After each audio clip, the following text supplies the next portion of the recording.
বলো। আমি ডাক্তারখানা থেকে সৌমেন হালদার, মুক্তির নেয়ার একজন কৃষক। আমি অমৃত জল তৈরি করছি, সেই তৈরি উপকরণগুলি নিয়ে এসেছি।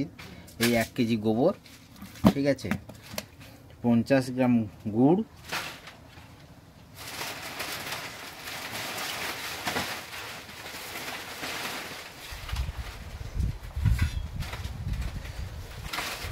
আচ্ছা, আর 25 গ্রাম ঘি। এই ঘি এতেই দিয়ে দিচ্ছি।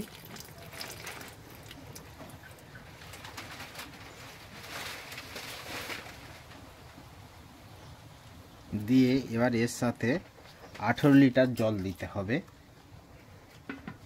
দিয়ে এবার 5-7 দিন এটাকে পচাতে হবে এবং ঘাঁটতে হবে প্রত্যেক দিন।